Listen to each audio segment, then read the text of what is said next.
Assalamualaikum warahmatullahi wabarakatuh. Innal hamdalillah nahmaduhu wa nasta'inuhu wa nastaghfiruhu wa na'udzu billahi min shururi anfusina wa min sayyiati a'malina. May yahdihillahu fala mudhillalah wa may yudlilhu fala hadiyalah. Asyhadu an la ilaha illallah wa asyhadu anna Muhammadan abduhu wa rasuluhu la nabiyya ba'dah. Allahumma shalli ala sayyidina Muhammad wa ala ali sayyidina Muhammad. Anak-anak yang dirahmati Allah, alhamdulillah segala puji marilah senantiasa kita sampaikan kepada Allah yang kemudian masih memberi kita banyak sekali kenikmatan. Pada kesempatan kali ini kita masih dipertemukan bisa bersama-sama kembali belajar materi akidah akhlak, yaitu tentang akhlak terpuji. Ada tawakal, ikhtiar, sabar, syukur, dan juga qanaah. Semoga apa yang nanti akan kita pelajari pada kesempatan kali ini, Allah memberikan hikmah kepada kita semuanya, dan Allah akan memberikan akhlak-akhlak terpuji itu ada pada diri kita. Nah, tak lupa salawat dan salam senantiasa marilah kita curahkan kepada junjungan kita Nabiullah Muhammad Sallallahu Alaihi Wasallam, keluarga, sahabat, dan semoga kita digolongkan ke dalam orang-orangnya yang nantinya akan mendapatkan syafaat beliau di yaumil akhir. Anak-anak yang dirahmati Allah, pada kesempatan lalu kita sudah bersama-sama belajar tentang materi akhlak tercela. Harapannya apa? Agar kita semua bisa dihindarkan, dijauhkan dari akhlak-akhlak tercela yang kemarin sudah kita pelajari. Pada kesempatan kali ini kita akan belajar bersama-sama tentang akhlak terpuji, yaitu tawakal, ikhtiar, sabar, syukur, dan juga qanaah. Ya, oke, next. Nah, akhlak terpuji yaitu akhlak tingkah laku yang terpuji yang merupakan tanda kesempurnaan iman seseorang kepada Allah Subhanahu wa taala. Akhlak yang terpuji dilahirkan dari sifat-sifat yang terpuji pula, ya. Oke, next. Dalam pertemuan kali ini kita akan membahas ada 5 akhlak terpuji terhadap diri sendiri, yaitu apa saja yang akan kita pelajari tadi, ya. Ada tawakal, ikhtiar, sabar, syukur, dan juga qanaah. Nanti kita akan bersama-sama mempelajari satu persatu dari materi-materi tersebut, ya. Oke. Yang pertama adalah tawakal, ya. Apa itu tawakal, ya? Tawakal berasal dari bahasa Arab yang artinya pasrah dan menyerah. Secara istilah, tawakal berarti sikap pasrah dan menyerah terhadap hasil suatu pekerjaan atau usaha dengan menyerahkan sepenuhnya kepada Allah Subhanahu wa taala. Tawakal dapat diberi pengertian berserah diri kepada Allah Subhanahu wa taala setelah semua proses pekerjaan atau amalan lain sudah dilakukan secara optimal. Tawakal harus dilakukan setelah ada usaha dan kerja keras dengan mengerahkan segala kemampuan yang dimiliki. Akan tetapi, ketika seseorang belum berusaha secara optimal untuk mencapai suatu cita-cita, ya, kemudian ia pasrah atau berserah diri, maka orang tersebut belum dikatakan tawakal. Jadi tawakal itu setelah ada usaha, ikhtiar secara maksimal terlebih dahulu, baru kemudian menyerahkan, berpasrah diri, ya, bertawakal kepada Allah Subhanahu wa taala, ya. Oke, next. Serahkan semua urusan hanya kepada Allah Subhanahu wa taala. Jangan menggantungkan sesuatu kepada selain Allah, ya. Karena ketika kemudian kita menggantungkan sesuatu kepada selain Allah, yaitu kepada makhluk, maka apa yang kemudian akan kita dapatkan? Yang akan kita dapatkan pasti kekecewaan, ya, karena harapan itu belum tentu sesuai dengan realita yang kemudian akan kita dapatkan. Sebab hanya Allah lah yang mempunyai kekuasaan atas segala sesuatu. Segala usaha dan kerja keras tidak akan berarti apa-apa jika Allah tidak menghendaki keberhasilan atas usaha yang kemudian kita lakukan itu. Manusia boleh berharap dan harus terus berusaha dengan segenap daya upaya, namun jangan lupa bahwa manusia tidak dapat menentukan suatu usaha itu berhasil atau gagal. Dengan demikian, tawakal dilakukan sesuai dengan aturan yang benar, sehingga tidak ada penyimpangan akidah dan juga keyakinan dari perbuatan tawakal yang salah. Oke, kita coba lihat perintah kita bertawakal itu ada di mana saja, gitu ya. Tawakal kepada Allah termasuk perkara yang diwajibkan di dalam Islam. Allah Subhanahu wa taala berfirman di dalam surat Ali Imran ayat ke-159 yang artinya, maka disebabkan rahmat Allah lah kamu berlaku lemah lembut terhadap mereka. Sekiranya kamu bersikap keras lagi berhati kasar, tentulah mereka menjauhkan diri dari sekelilingmu. Karena itu, maafkanlah mereka dan bermusyawarahlah dengan mereka dalam urusan itu. Kemudian, apabila engkau telah membulatkan tekad, maka bertawakallah kepada Allah. Sungguh Allah mencintai orang-orang yang bertawakal. Ya. Ini adalah perintah di dalam Al-Quran, perintah kita untuk bertawakal kepada Allah Subhanahu wa taala. Oke. Dan di dalam surat Al-Maidah ayat yang ke-23 yang artinya, dan bertawakallah kamu hanya kepada Allah jika kamu orang-orang yang beriman. Ya. Oke, next. Bentuk-bentuk tawakal apa saja gitu ya? Dalam kehidupan sehari-hari ada beberapa bentuk tawakal. Yang pertama, melakukan sesuatu atas dasar niat ibadah hanya kepada Allah Subhanahu wa taala ya. Di hadis Arba'in An-Nawawiyah yang pertama ya, sebagaimana yang sudah kalian semua pelajari gitu ya, tentang niat ya, innamal a'malu binniyat. Jadi segala sesuatu itu tergantung pada niatnya, dan ketika kemudian kita bertawakal kepada Allah, maka kita harus meniatkan semua ibadah itu hanya kepada Allah Subhanahu wa taala. Kemudian yang berikutnya, tidak menggantungkan keberhasilan suatu usaha kepada selain Allah Subhanahu wa taala, karena hanya Allah lah yang kemudian bisa memberikan keberhasilan kepada kita. Yang ketiga, bersikap pasrah dan siap menerima apapun ya hasil yang kemudian Allah berikan kepada kita. Yang keempat, tidak memaksakan kehendak atau keinginan kepada siapapun dan pihak manapun. Dan yang kelima, bersikap tegar dan tenang baik dalam menerima keberhasilan maupun kegagalan ya. Karena pasti Allah ketika kemudian memberikan kita keberhasilan ataupun memberikan kegagalan, itu sesungguhnya adalah yang terbaik bagi kita ya. Oke.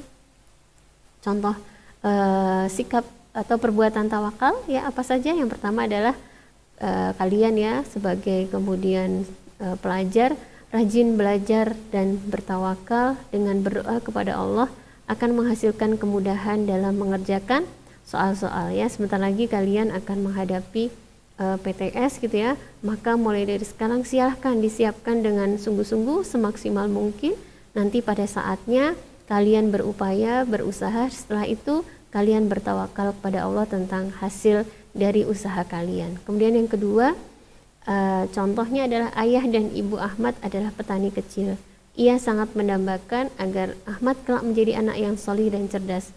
Sebagai seorang muslim dan muslimat yang taat beragama, setiap hari mereka selalu berdoa dan bertawakal kepada Allah semoga keluarganya hidup tentram di bawah ridha Allah Subhanahu wa taala. Nah, itu adalah contoh bentuk-bentuk dari perbuatan tawakal ya. Oke, next. Nah, apa dampak positif dari tawakal? Yang pertama, memperoleh kepuasan batin karena keberhasilan usahanya mendapat ridho dari Allah Subhanahu wa taala. Kemudian yang kedua, memperoleh ketenangan jiwa karena dekat dengan Allah yang mengatur segala urusannya ya, mendapatkan keteguhan hati ya. Oke, next. Kemudian membiasakan diri untuk berperilaku tawakal ya. Manusia harus sadar bahwa kita diciptakan oleh Allah lemah ya. Terbukti apa? Sering kita mengalami kegagalan dalam setiap usaha kita. Keberhasilan usaha manusia ada pada kuasa dan juga kehendak Allah Subhanahu wa taala semata ya. Oleh sebab itu, manusia harus mau bertawakal kepada Allah setelah melakukan usaha secara sungguh-sungguh. Orang yang tawakal berarti menunggu keberhasilan usahanya. Oleh sebab itu, pada waktu tawakal hendaknya memperbanyak doa kepada Allah agar usahanya berhasil dengan baik ya. Karena doa adalah salah satu senjata kita sebagai seorang mukmin ya, yang kemudian dia akan bisa menembus tirai-tirai anak-anak ketika kemudian kita berdoa ya. Doa itu adalah senjata, maka doa adalah salah satu upaya kita untuk menembus sesuatu yang itu tidak bisa kemudian kita jangkau dengan upaya usaha ikhtiar manusiawi kita ya. Oke, next. Nah, di surat Taghabun ya At-Taghabun ayat ke-13 ya, yang artinya dialah Allah, tidak ada sesembahan selain Dia. Hanya kepada Allah hendaknya kaum mukmin itu bertawakal ya. A'udzubillahi minasyaitonirrajim. Allahu la ilaha illa huwa wa 'alallahi falyatawakkalul mu'minun ya. Oke, next. Kemudian di surat Al-Ahzab ayat ke-33 yang artinya dan berserahlah kepada Allah dan janganlah menumpukan harapanmu kepada yang lain, karena cukuplah Allah menjadi pentadbir urusanmu ya. A'udzubillahi minasyaitonirrajim wa tawakkal 'alallah wa kafa billahi wakila ya. Oke. Tawakal 'alallah ya. Kalau dalam bahasa Inggris ya anak-anak ini I have put my trust in Allah. Jadi kita kemudian mempercayakan segala sesuatunya sepenuhnya kepada Allah Subhanahu wa taala ya. Oke, itu tadi yang kemudian kita bahas tentang tawakal. Ya, berikutnya akhlak terpuji yang berikutnya adalah ikhtiar ya. Apa itu ikhtiar anak-anak ya? Ikhtiar, kata ikhtiar berasal dari bahasa Arab. Ikhtaro, ikhtaru, ikhtiaran yang berarti memilih. Ikhtiar diartikan berusaha, karena pada hakikatnya orang yang berusaha berarti dia memilih ya. Oke, nah arti secara istilah ya, berusaha dengan mengerahkan segala kemampuan yang ada untuk meraih suatu harapan dan keinginan yang dicita-citakan. Ikhtiar juga dapat diartikan sebagai usaha yang sungguh-sungguh yang dilakukan untuk mendapatkan kebahagiaan hidup baik di dunia maupun di akhirat ya. Itu tadi istilah pengertian ikhtiar secara istilah ya. Oke, next. Perintah untuk berikhtiar ya. Yang pertama adalah di surat Al-Jumu'ah ayat ke-10 yang artinya apabila sholat telah dilaksanakan maka bertebaranlah kamu di bumi. Carilah karunia Allah dan ingatlah Allah sebanyak-banyaknya agar kamu beruntung ya. Di sini disampaikan bahwa setelah sholat gitu ya, maka kalian bertebarlah di muka bumi ya untuk mencari karunia Allah, yaitu berikhtiar semaksimal mungkin ya. Oke, next. Hadis riwayat Bukhari nomor 1378 dari Zubair bin Awam radhiyallahu anhu yang artinya sungguh jika sekiranya salah seorang di antara kamu membawa talinya untuk mencari kayu bakar, kemudian ia kembali dengan membawa seikat kayu di atas punggungnya, lalu ia jual sehingga Allah mencukupi kebutuhannya dengan hasil itu, adalah lebih baik daripada meminta-minta kepada manusia, baik mereka yang diminta memberi atau menolaknya ya. Kemarin saat kita belajar di Zoom, Bu Tuti sudah menyampaikan bahwa meminta-minta itu adalah salah satu perbuatan yang dibenci oleh Islam ya. Oke. Bentuk-bentuk ikhtiar apa saja gitu ya, kita coba bisa lihat. Yang pertama, mau bekerja keras dalam mencapai suatu harapan dan cita-cita ya. Jadi ketika kita punya cita-cita ya, maka kita akan punya motivasi tinggi untuk mencapai cita-cita dan juga harapan kita itu, dan kita akan berusaha semaksimal mungkin untuk menggapai cita-cita itu merupakan salah satu bentuk ikhtiar. Kemudian yang kedua, selalu bersemangat dalam menghadapi kehidupan ya. Karena hakikat kehidupan kita pasti akan senantiasa diberikan ujian ya oleh Allah. Maka ketika diberikan ujian kehidupan, kita harus kemudian tetap bersemangat agar kemudian kita bisa selesai, kemudian lulus dari satu ujian kehidupan ke ujian kehidupan berikutnya. Kemudian yang ketiga, tidak mudah menyerah dan juga putus asa. Yang keempat, disiplin dan penuh tanggung jawab. Yang kelima, giat bekerja dalam rangka memenuhi kebutuhan hidup. Yang keenam, rajin berlatih dan juga belajar agar bisa meraih apa yang kemudian diinginkannya ya. Oke, next. Nah, dampak positif dari ikhtiar apa saja? Yang pertama, terhindar dari sikap malas ya. Ketika kemudian kita kemudian merasa ada sesuatu yang kemudian membuat kita berat untuk melakukan sesuatu ya, agar kemudian kita dihindarkan dari sikap malas ya. Anak-anak sudah terbiasa membaca dzikir al-maksurat, di dalamnya ada doa yang kemudian kita berlindung dari malas gitu ya. Apa doanya anak-anak? Allahumma inni a'udzubika minal hammi wal hazan wa a'udzubika minal ajzi wal kasal wa a'udzubika minal jubni wal bukhli wa a'udzubika min ghalabatid daini wa qahril rijal. Jadi semoga kita dihindarkan dari sikap malas dan kita menjadi orang-orang yang senantiasa bersemangat dalam mengikhtiarkan segala sesuatu dalam kehidupan kita. Kemudian yang kedua, dapat mengambil hikmah dari setiap usaha yang dilakukannya. Ya, apapun nanti yang terjadi saat kemudian kita berikhtiar, kita berusaha, kita kemudian bisa mengambil hikmah-hikmah kebaikan di sana. Yang ketiga, memberikan contoh teladan bagi orang lain. Kemudian yang keempat, mendapat kasih sayang dan juga ampunan dari Allah Subhanahu wa taala. Kemudian yang kelima, merasa batinnya puas karena dapat mencukupi kebutuhan hidupnya. Yang keenam, terhormat dalam pandangan Allah dan sesama manusia karena sikapnya. Tadi ya contohnya adalah kemudian senantiasa berikhtiar semaksimal mungkin, tidak meminta-minta kepada makhluk. Tetapi ya, Bu Titi kemarin pernah menyampaikan, kita boleh meminta kepada Allah apa saja. Justru Allah akan sangat senang ketika kita sebagai hambanya, kita akan senantiasa meminta kepada Allah Subhanahu wa taala. Kemudian yang berikutnya, dapat berlaku hemat dalam membelanjakan hartanya ya.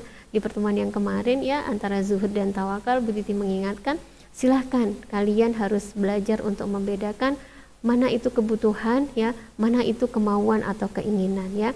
Jika memang itu kebutuhan, silahkan kalian kemudian bisa membelanjakan harta kalian. Tetapi kalau hanya sebatas keinginan, sebatas kemauan, maka coba nanti diolah lagi ya, sampai kemudian kalian benar-benar bisa memanage hawa nafsu kalian ya.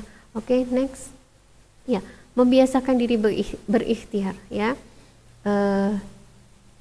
Yang pertama adalah kuatkan iman kepada Allah Subhanahu wa taala ya. Jadi karena pembelajaran kita adalah materi akidah akhlak, maka akhlak ya salah satunya adalah ini, ikhtiar ini adalah tidak akan terlepas dari yang namanya keimanan, keyakinan kita kepada Allah Subhanahu wa taala. Maka kita harus senantiasa menguatkan keimanan kita.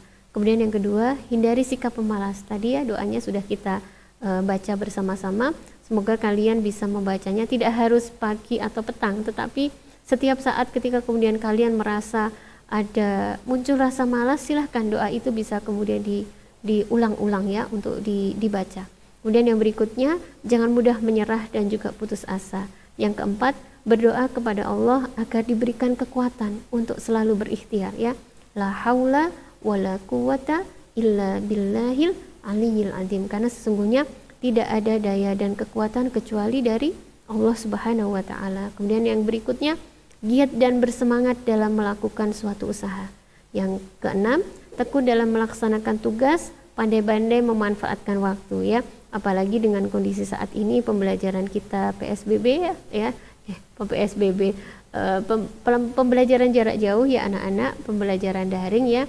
Ada sebagian yang memang masih sulit untuk kemudian memanage waktunya, sehingga merasa tugas yang kemudian ada itu menumpuk gitu ya, karena kesulitan untuk membagi dan memanage waktu. Nah, semoga Allah memudahkan kita untuk memanage waktu-waktu kita. Dan justru kalian harus bersyukur ya, ketika kalian merasa bahwa seolah-olah waktu kalian itu sangat sedikit ya, dan tugas kalian itu banyak. Berarti waktu kalian itu menjadi waktu yang barokah, karena setiap saat ya diisi dengan berbagai macam aktivitas kebaikan. Yang berikutnya, tidak mudah putus asa, selalu berusaha memajukan usahanya ya. Pun ketika kemudian suatu ketika Allah memberikan kegagalan kepada kita, maka sesungguhnya Allah sedang memberikan kesempatan bagi kita untuk berikhtiar, untuk berusaha lebih maksimal dibandingkan dengan sebelumnya ya. Oke, next. Nah, ini ya anak-anak, jangan bersedih dari kerja yang tak kunjung ada hasilnya. Jangan bersedih dari ikhtiar yang tak muncul buahnya. Dia, Allah akan terus bersama hambanya yang dekat dengan taat dan berusaha dengan giat ya, Masya Allah ya. Oke, yang berikutnya yaitu kita akan bersama-sama belajar tentang sabar ya. Kata-kata ini sudah sangat sering sekali ya kemudian kita dengar bersama-sama. Oke, tidak ada salahnya kita coba pelajari bersama-sama ya, ulang tentang apa itu sabar ya. Menurut bahasa, sabar artinya adalah tabah, tahan uji ya. Sabar berarti tahan menderita sesuatu, tidak lekas marah ya. Pembelajaran yang lalu kita sudah belajar tentang apa anak-anak, ghadab ya. Salah satu akhlak yang tercela yaitu ghadab, yaitu mudah marah. Maka kebalikannya adalah sabar ya. Kita tidak boleh kemudian menjadi orang yang mudah marah ya. Tidak lekas patah hati gitu ya, putus asa ya. tidak cepat putus asa ya. Salah satu ayat di dalam Al-Qur'an, ya'udzubillahi minasyaitonirrajim wala tai'asu mir rauhillah ya. Janganlah kalian mudah untuk berputus asa ya. Oke, next. Oke. Adapun menurut istilah, sabar ialah kondisi mental seseorang yang mampu mengendalikan hawa nafsu yang ada di dalam dirinya, dan sesungguhnya itu adalah perang yang paling besar gitu ya katanya anak-anak ya, perang melawan hawa nafsu diri kita sendiri ya. Hawa nafsu di sini mengandung arti sangat luas. Misalnya ada amarah ya, ambisi, serakah, tergesa-gesa dan juga sebagainya. Oleh karena itu, orang yang sabar adalah orang yang mampu mengendalikan hawa nafsunya. Sabar merupakan salah satu akhlak terpuji dan kunci untuk mendapatkan ketentraman dan kebahagiaan di dalam hidup kita ya. Oke, next. Kesabaran merupakan salah satu ciri mendasar orang yang bertakwa kepada Allah Subhanahu wa taala. Bahkan sebagian ulama mengatakan bahwa kesabaran merupakan setengahnya keimanan ya. Masya Allah ya, betapa tinggi kedudukan sabar ini di dalam agama kita. Sabar memiliki kaitan yang tidak mungkin dipisahkan dari keimanan ya. Kaitan antara sabar dengan iman adalah seperti kepala dengan jasadnya. Tidak ada keimanan yang tidak disertai kesabaran. Sebagaimana juga tidak ada jasad yang tidak memiliki kepala ya. Masya Allah, berarti memang sangat penting ya nilai kesabaran ini di dalam keimanan kita ya. Oke, next. Namun kesabaran adalah bukan semata-mata memiliki pengertian menerima ya, menerima begitu saja ya, ketidakmampuan dan identik dengan ketertindasan. Sabar sesungguhnya memiliki dimensi yang lebih pada pengalahan hawa nafsu yang terdapat di dalam jiwa kita ya. Di dalam berjihad, sabar diimplementasikan dengan melawan hawa nafsu yang menginginkan agar dirinya duduk dengan santai dan tenang di rumah ya. Pokoknya pinginnya yang enak-enak gitu ya, santai ya, nyaman ya. Justru ketika ia berdiam diri itulah sesungguhnya ia belum dapat bersabar melawan tantangan dan memenuhi panggilan ilahi ya. Apalagi sekalian kalian saat ini ketika kemudian proses pembelajaran daring ya, bisa jadi mungkin kalian merasa boring ya, kalian merasa bosan ya untuk belajar di depan laptop gitu ataupun belajar dengan gadget kalian. Tetapi tadi ketika kalian adalah orang-orang yang sabar, maka kalian akan bisa melawan hawa nafsu kalian, hanya sekedar pengennya santai duduk-duduk, gak usah ngerjain tugas dan sebagainya ya. Semoga kalian menjadi orang-orang yang sabar, orang-orang yang senantiasa bisa melawan hawa nafsunya ya, berusaha berikhtiar semaksimal mungkin untuk melawan tadi ya bisikan nafsu, agar kemudian kita menjadi pemenang dengan melawan hawa nafsu kita sendiri ya. Oke, next. Sabar juga memiliki dimensi untuk merubah sebuah kondisi, baik yang bersifat pribadi maupun sosial, menuju perbaikan agar lebih baik dan lebih baik lagi. Bahkan seseorang dapat dikatakan tidak sabar jika ia menerima kondisi buruk, pasrah dan menyerah begitu saja. Masya Allah ya, ternyata ketika kita dalam kondisi yang misalnya tidak baik, kita kemudian pasrah, diam, terima gitu ya, ternyata kita dikategorikan menjadi orang yang tidak sabar ya. Na'udzubillah min dzalik. Maka ketika ada kondisi yang tidak baik, kondisi buruk, maka kita berusaha keluar dari kondisi ketidakbaikan itu, maka sesungguhnya kita akan digolongkan ke dalam orang-orang yang sabar. Sabar dalam ibadah diimplementasikan dalam bentuk melawan dan memaksa diri untuk bangkit dari tempat tidur ya. Misalnya tengah malam gitu ya anak-anak ya, harusnya kemudian kita bangun untuk kemudian menunaikan sholat tahajud, tapi ada kalanya tempat tidur itu jauh lebih nikmat dibandingkan kemudian bangun kemudian melangkah ke kamar mandi untuk berwudu dan menunaikan sholat ya. Oke, termasuk kemudian di dalam saat aktivitas kita sehari-hari ya, sholat yang ikhwan gitu ya anak-anak mungkin ya. Saat ini karena kalian berada di rumah masing-masing, kalau dulu di Ihsanul Fikri ya, setiap begitu waktu sholat kalian memang harus ke masjid. Tetapi sekarang apalagi kondisi COVID gitu ya, kondisi di satu wilayah dengan lain berbeda-beda, maka bisa jadi ini menjadi salah satu tantangan tersendiri bagi kalian untuk melangkahkan kaki-kaki kalian ke masjid menunaikan sholat berjamaah ya. Jadi sehingga sabar tidak tepat jika hanya diartikan sebuah aktivitas yang pasif, namun ia memiliki nilai keseimbangan antara sikap aktif dan juga sifat pasif gitu. Next. Jadi macam-macam sabar itu ada apa saja ya. menurut Imam Al-Ghazali ya, beliau membagi kesabaran itu menjadi 3 macam.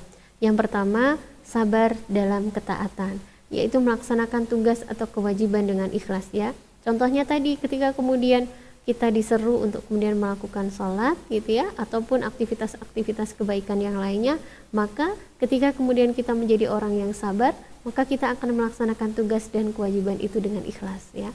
Kemudian yang berikutnya, yang kedua adalah sabar dalam menghadapi musibah, yaitu tabah atau kuat hati saat menerima cobaan hidup. Nah, sabar biasanya kita hanya memaknai dalam sisi yang kedua ini, yaitu dalam sabar dalam menghadapi musibah.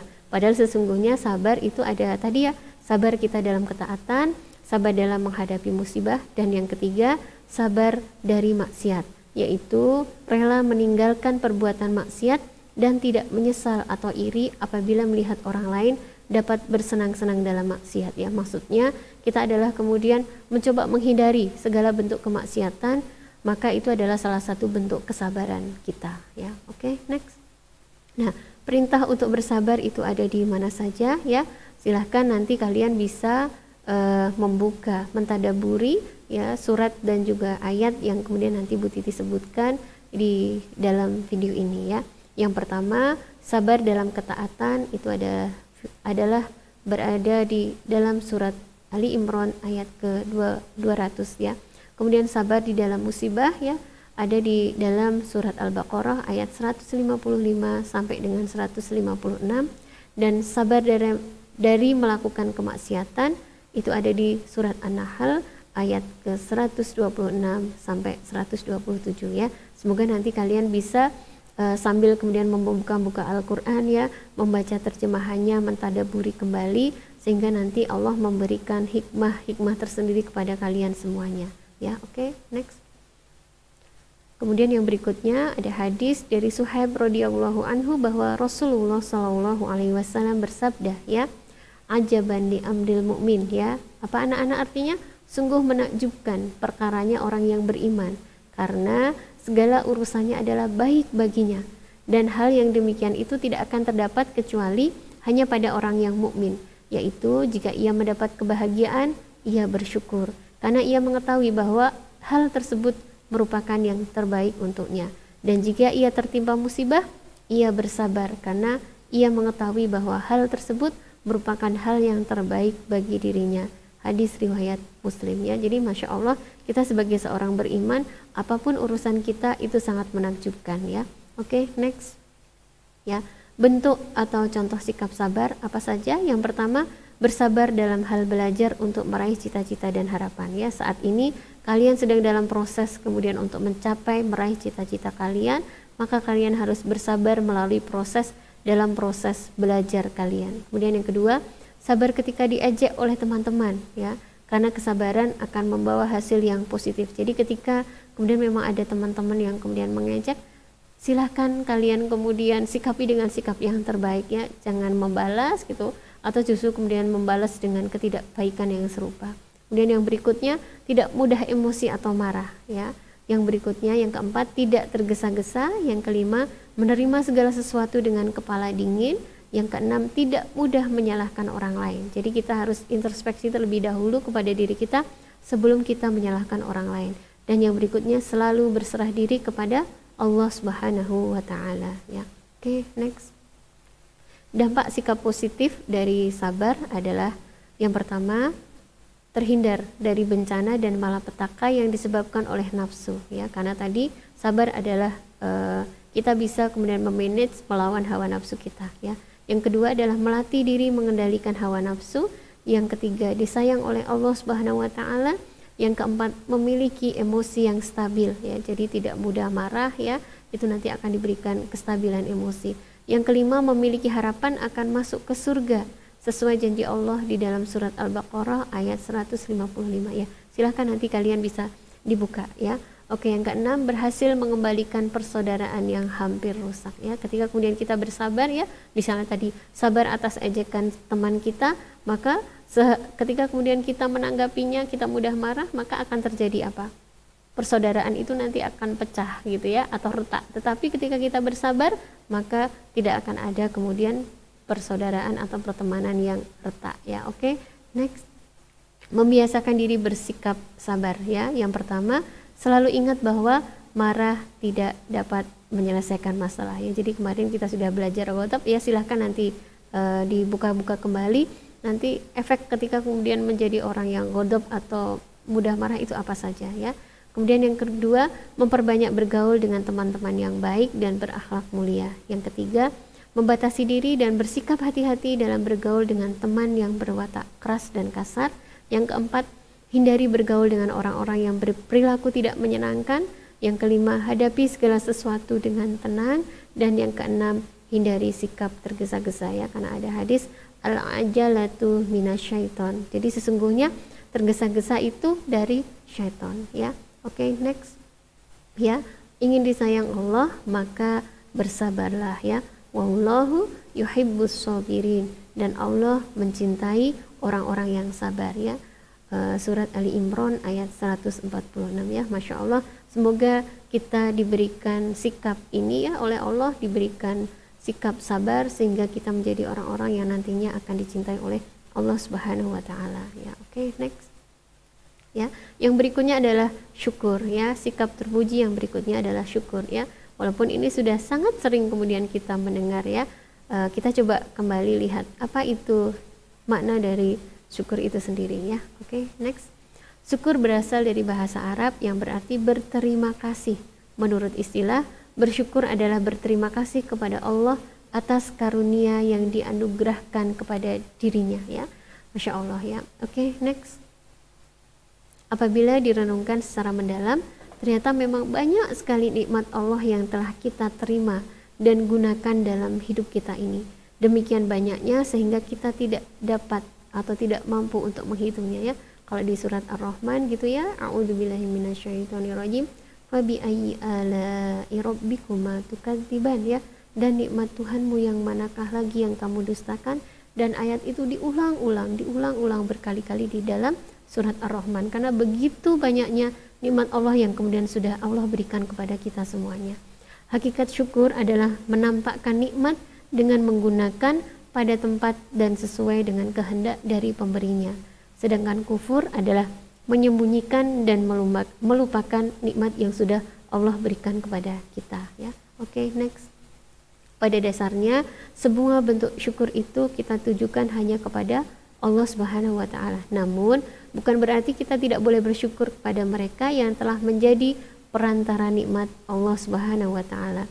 Ini bisa dipahami dari perintah Allah untuk bersyukur kepada orang tua yang telah berjasa menjadi perantara kehadiran kita di dunia ya.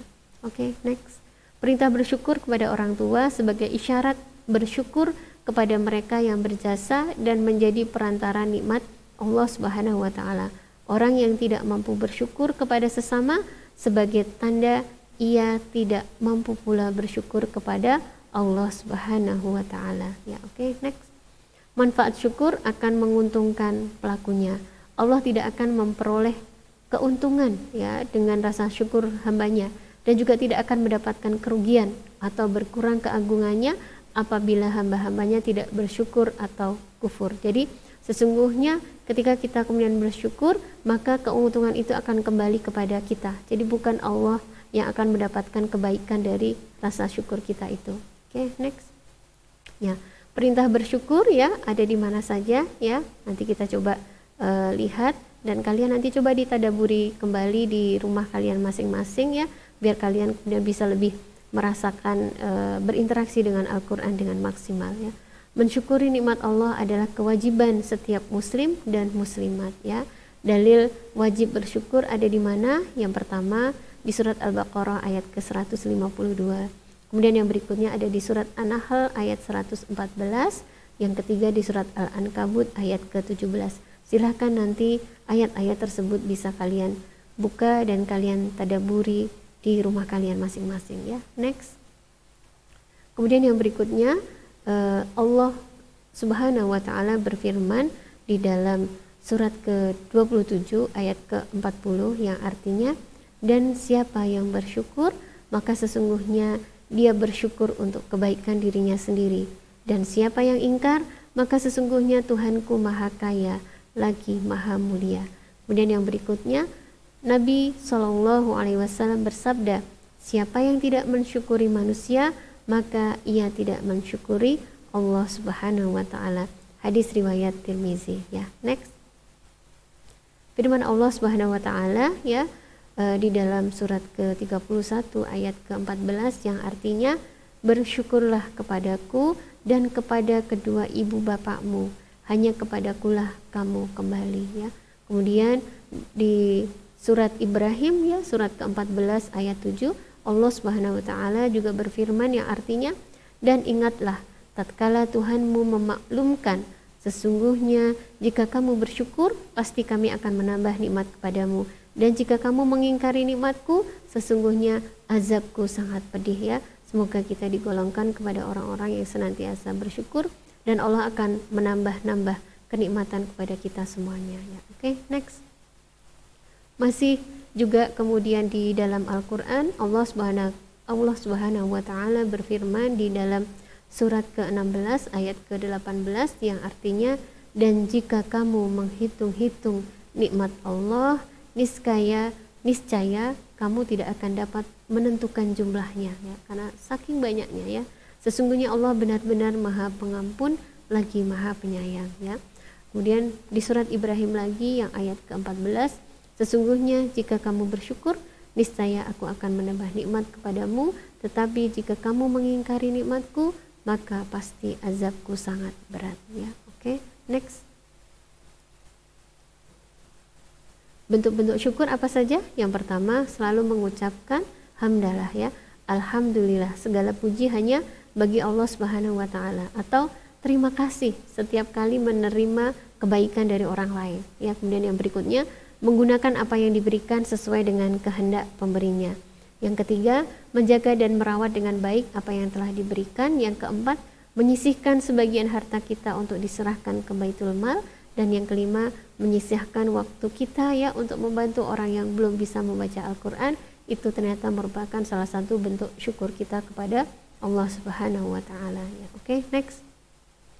Oke, nilai positif bersyukur apa saja? Yang pertama, memperoleh kepuasan batin karena dapat menaati salah satu kewajiban hamba terhadap Allah Subhanahu wa taala. Yang kedua, terhindar dari sifat tamak. Yang ketiga, terhindar dari murka Allah Subhanahu wa taala, dan yang keempat, mendapat jaminan tambahan nikmat Allah Subhanahu wa taala. Oke, next. Membiasakan diri bersyukur ya. Yang pertama, menerima pemberian orang tua dengan senang hati ya. Apapun yang kemudian orang tua kita berikan ya, orang tua kalian berikan kepada kalian, silahkan disyukuri dengan cara kalian merasa senang dan bergembira ya, bukan kemudian menuntut lebih dari apa yang memang sudah diberikan oleh orang tua kalian. Yang berikutnya, memanfaatkan uang untuk membeli hal-hal yang bermanfaat. Tadi ya, bedakan mana itu kebutuhan, mana itu keinginan atau kemauan. Kemudian yang ketiga, tidak boros dalam menggunakan uang ya, silahkan di manage dengan baik apa yang kemudian sudah Allah berikan kepada kalian semuanya ya. Oke, next. Nah, jadilah hamba yang bersyukur ya. Semoga Allah memberikan kita hamba-hamba yang kemudian yang mudah bersyukur kepada Allah Subhanahu wa taala atas segala nikmat dan rahmat yang sudah Allah berikan kepada kita ya. Kemudian yang berikutnya yang akan kita pelajari dari akhlak terpuji yang terakhir itu adalah qanaah ya. Apa itu qanaah ya? Oke, qanaah berasal dari bahasa Arab yang berarti rela, suka menerima yang dibagikan kepadanya. Adapun secara istilah, qanaah adalah sikap menerima semua yang telah dikaruniakan Allah Subhanahu wa taala kepada kita. Dapat pula dikatakan bahwa qanaah ialah sikap perilaku menerima dan menggunakan suatu pemberian Allah sesuai dengan ketentuan Allah dan kebutuhan kita ya. Oke, next. Rasulullah Shallallahu alaihi wasallam bersabda, kekayaan yang hakiki bukanlah dengan banyaknya harta, namun kekayaan yang hakiki adalah kekayaan jiwa. Hadis riwayat Bukhari dan Muslim ya. Oke. Kekayaan jiwa dalam hadis tersebut adalah qanaah. Dalam bahasa Jawa sering diartikan sebagai sikap nerimo ya, tapi tadi ya nerimo di sini setelah kemudian berupaya, berusaha, berikhtiar semaksimal mungkin ya, bersyukur terhadap apa-apa yang memang telah diberikan oleh Allah Subhanahu wa taala. Terkadang yang diterima oleh manusia menurut ukuran materi jumlahnya sedikit ya, tetapi sebenarnya nikmat yang diberikan oleh Allah tidak bisa terhitung jumlahnya. Ya, oke, next. Di kesempatan yang lain, Rasulullah Shallallahu Alaihi Wasallam bersabda, sungguh sangat beruntung orang yang telah masuk Islam, diberikan rizki yang cukup dan Allah menjadikannya merasa puas dan dengan apa yang diberikan kepadanya. Hadis riwayat Muslim. Islam memberikan jaminan rizki bagi penganutnya selama mereka taat terhadap perintah-perintah Allah, di samping mereka harus qanaah terhadap apa-apa yang kemudian diberikan Allah untuknya. Ya, oke, next. Merasa puas terhadap apa yang didapatkan akan menjadikan hati kita menjadi qanaah, dan orang-orang yang bersifat qanaah akan mudah untuk bersyukur kepada Allah Subhanahu wa taala, yang kemudian akan diberikan limpahan rahmat lebih banyak lagi karena kesyukurannya tersebut. Ya, oke, next. Sebenarnya orang kafir adalah orang yang tidak pernah mempunyai sifat qanaah di dalam dirinya. Karena apa? Mereka merasa kekurangan terus, ya, terhadap kemudian apa yang sudah Allah berikan di dalam hidupnya. Tetapi lain halnya hakikatnya dengan orang kaya yang ia selalu merasa puas terhadap apa yang didapatnya sehingga kemudian ia bersyukur. Setan selalu menggoda manusia untuk tidak qanaah terhadap dunia, ya. Akibatnya manusia selalu merasa kurang terhadap apa yang diberikan oleh Allah Subhanahu wa taala. Dia menginginkan lebih dan lebih dari apa yang kemudian memang sudah Allah berikan kepada kita, ya. Kemarin di beberapa waktu yang lalu kita sudah belajar juga tentang zuhud gitu, ya. Bagaimana kemudian zuhud ketika orang itu kaya dan juga ketika kemudian orang itu diberikan kesempitan rezeki, ya. Kita sudah belajari di kesempatan yang sebelumnya. Oke, next. Oke. Kita lanjutkan, ya. Memang sifat qanaah itu tidak jatuh dari langit, ya, dengan sendirinya tiba-tiba kemudian kita bisa menjadi orang yang kemudian qanaah gitu, ya anak-anak. Tetapi kita harus berusaha, berupaya, melatih diri, mengasah diri untuk kemudian memiliki sifat qanaah ini, ya. Dan hanya dengan sikap sabar bisa menumbuhkan sikap qanaah, ya. Sifat qanaah ini bisa kita dapatkan ketika kemudian kita juga belajar sabar. Sabar untuk selalu berusaha, merasa puas terhadap apa yang didapatnya, ya. Oke, next.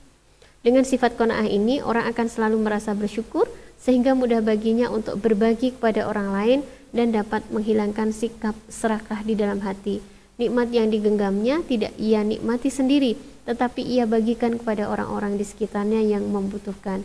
Artinya qanaah tidak hanya pada saat kemudian rizki sedikit gitu, ya, tetapi pada waktu kemudian rizki melimpah pun kita tetap bisa kemudian qanaah, ya. Oke, next. Nah, perintah untuk qanaah itu ada di mana? Di dalam surat An-Nisa ayat ke-32. Ayat ini berisi tentang larangan bersikap iri terhadap karunia yang diterima oleh orang lain, ya. Sedangkan sikap iri berarti tidak suka melihat orang lain mendapatkan kesenangan, ya. Pertemuan yang lalu di akhlak tercela kita juga sudah pernah belajar tentang hasad, ya. Apa itu hasad dan nanti apa saja efek atau akibat bagi orang yang memiliki sikap itu, ya. Oke, next. Nah, bentuk qanaah apa saja? Yang pertama, selalu ikhlas menerima kenyataan hidup, ya. Itu nanti kemudian akan membuat kita tenang, ya, karena sesungguhnya apapun yang kemudian Allah berikan kepada kita saat ini sesungguhnya itu adalah yang terbaik menurut Allah bagi diri kita. Kemudian yang berikutnya, tidak banyak berangan-angan, ya, tidak terlalu banyak berkhayal gitu, ya. Beda, ya, kemudian memiliki cita-cita dengan angan-angan, ya. Oke, yang berikutnya, tidak bersikap iri terhadap kenikmatan yang diterima oleh orang lain, ya. Tadi kita bersyukur dengan apapun yang apapun yang Allah sudah berikan kepada kita. Kemudian contoh perilaku qanaah, sudah cukup merasa senang walaupun ke sekolah dengan berjalan kaki, ya. Oke, karena kalau kalian di asrama gitu, ya anak-anak, ya, kalian tidak harus kemudian naik kendaraan gitu, ya, tidak harus kemudian naik bus, tidak harus kemudian naik sepeda motor, ya. Tetapi bagi saudara-saudara kalian yang kemudian berada di luar sana gitu, ya, banyak yang kemudian mereka harus berjuang, ya, untuk kemudian mendapatkan pendidikan dengan sarana prasarana yang kemudian tidak memadai sehingga mereka banyak kemudian harus berjalan kaki. Dan yang kedua, merasa cukup dengan kondisi yang pas-pasan asalkan mampu menyekolahkan anaknya. Maksudnya kalau untuk kalian, ya, saat ini apapun yang kemudian sudah diberikan oleh orang tua kalian, maka kalian harus kemudian tadi menerima dengan senang hati, ya, menerima dengan lapang dada, ya, bahwa itu adalah kemudian memang apa-apa yang sudah Allah karuniakan kepada kalian dan kalian harus mensyukurinya, ya. Oke, next. Nah, nilai positif qanaah apa? Yang pertama, terhindar dari sifat tamak. Yang kedua, dapat merasakan ketentraman hidup karena merasa cukup atas karunia Allah yang dianugerahkan kepada dirinya. Dan yang ketiga, mendapat jaminan tambahan nikmat dari Allah dan terhindar dari ancaman siksa yang berat. Ya, oke, next. Membiasakan diri bersifat qanaah, ya.